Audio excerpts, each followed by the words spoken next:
Hello, Johnny from Eurogamer here. Now, if you're familiar with the channel at all, you'll know we're all pretty fond of the Nintendo Switch. Whether we're seeing how thirsty everyone is for Link in The Legend of Zelda Breath of the Wild, or indulging in a bit of hungover Mario Kart at EGX or Rezzed. Being fans of the plucky little console then, every so often we like to recommend a few games you really ought to play, just in case you missed them. So without any further ado, here are 7 more must-play games for the Nintendo Switch. First up is Ape Out. Ape Out is basically what you get if you take Hotline Miami, trade the murderous protagonist for a furious gorilla, then swap the techno soundtrack for a jazz drummer.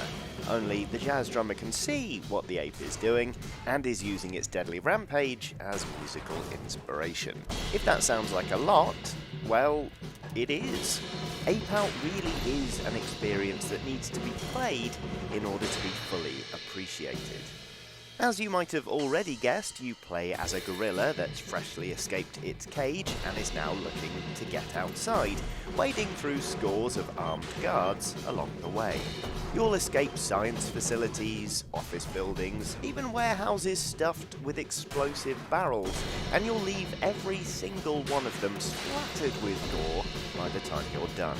The beauty of Ape Out is in the simplicity of its controls and, of course, the phenomenal soundtrack that reacts to what you're doing.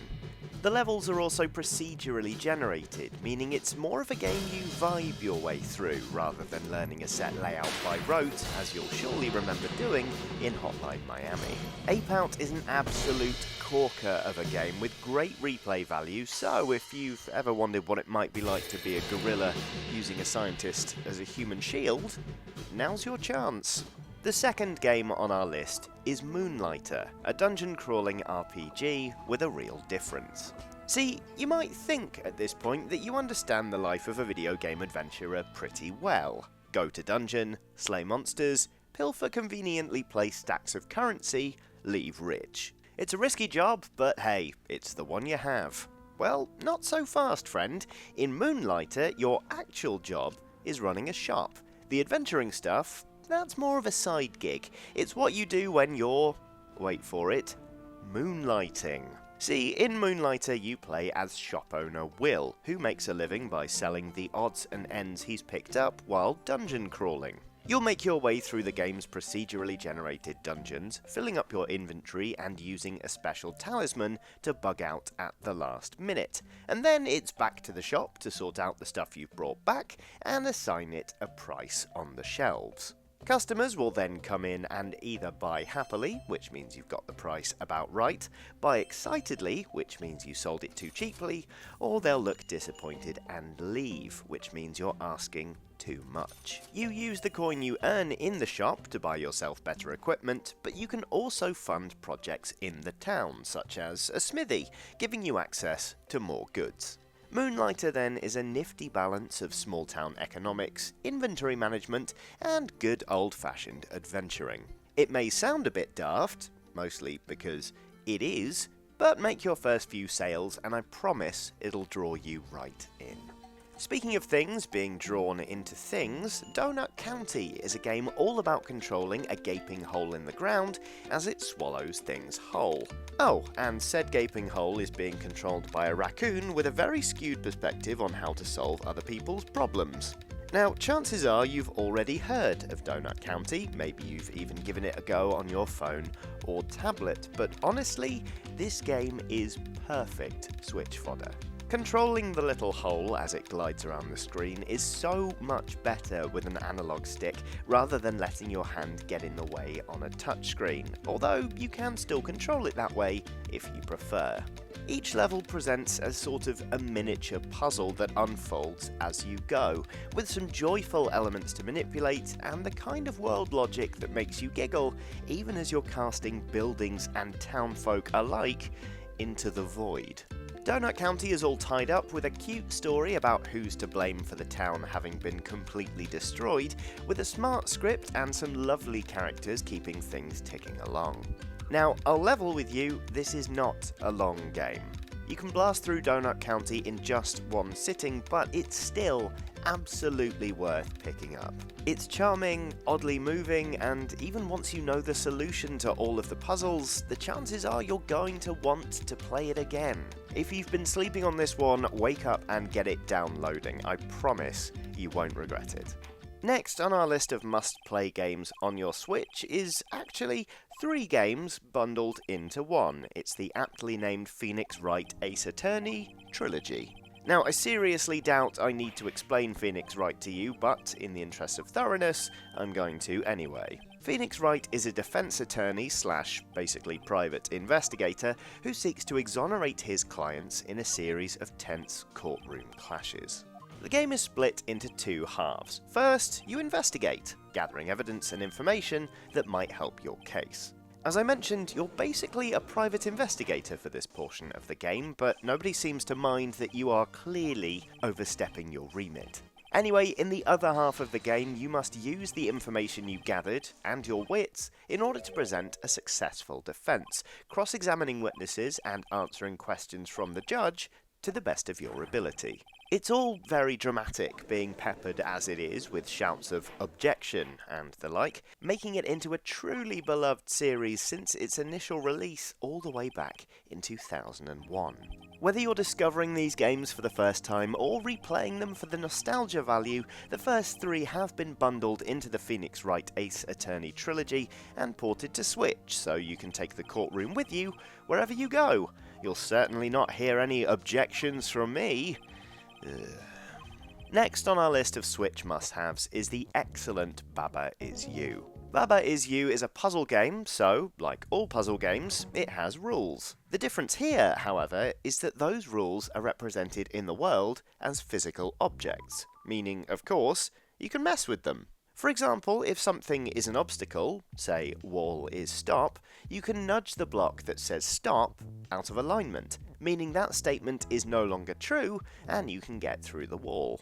It's an adorable and utterly engaging game that's part wordplay, part lateral thinking, part adventuring, and it's the exact kind of experience that's somehow more satisfying to play on the Switch, whether you're curling up to play it for ages on the sofa or just fitting in the occasional 10 minutes while you're out and about. I'm going to stop talking about this one now because the longer I talk, the more gameplay I show and the more of it I spoil, so let's move on.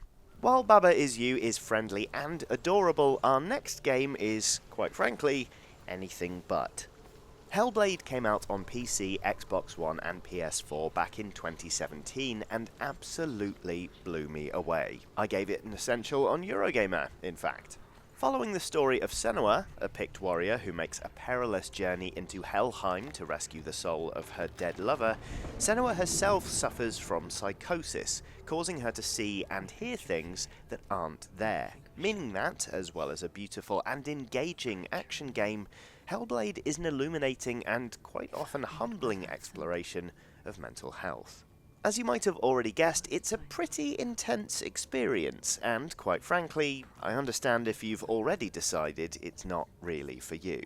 Give it a whirl, however, and hopefully you'll find it really is very special. 2 pieces of advice if you do decide to get Hellblade on the Switch, the first being to play with headphones on at all times. So much of the game's atmosphere and story hinges on the audio, and frankly, you owe it to yourself to experience it as closely as possible. Surround sound headphones are ideal, but either way, don't even think about playing this one out loud. Second, make sure you carve out a good chunk of time to play this one. Hellblade isn't difficult to master, but you won't get the full impact of the story or the sound design if you're dipping in and out of it all the time. Aim for sessions of a decent length and you'll have a much better experience. Right, just one last game on this latest installment of must-play games on the Nintendo Switch, and it's one of my favourites, Dead Cells. And yeah, the chances are you've already heard of this one or played it for yourselves, but frankly, I play this one so often, there was no way I couldn't include it on my list. Dead Cells is a Metroidvania-style game with some roguelike elements, which is a very dry way of saying you hack, slash, and shoot your way through a series of procedurally generated levels, harvesting all-important cells from your fallen enemies, and using those to unlock new weapons that remain available even after you die and start a new run. The exact layout of the levels changes every time you start a fresh run, and you can unlock runes that give you new abilities, helping you to reach bits of the world that were previously inaccessible. If you've played Rogue Legacy, you'll be right at home here, only Dead Cells is faster, more precise, and more challenging than its cutesy predecessor. In short, I love this game. There's an almost meditative element to each run, and there's just enough story to chip away at to keep things interesting as you proceed further and further into the nightmarish world. There's also a lovely, slightly dark sense of humour to Dead Cells. The protagonist is, for the want of a better word, a bit of a jerk, injecting a welcome note of irreverence into a gory, grim-dark setting. It's great fun to play, and it's also great value. There's so much replayability here that you'll easily fill days with sword-swinging antics. I love lots of the games on this list, but I think it's safe to say Dead Cells still has me hooked in a way few other games have really managed. And that, friends, will just about do it. 7 must-play games for the Nintendo Switch. Of course, these are just my picks, but what about yours? Are there any hidden gems we should be aware of? Please let us know your favourites in the comments below. Hopefully you enjoyed this video. If you did, we've got loads more for you to watch. Some of them should be on screen now, so do give one of those a click. Do like, subscribe, and hit the bell icon so you don't miss anything else from Eurogamer, but most importantly, thank you very much for watching, and have a lovely day.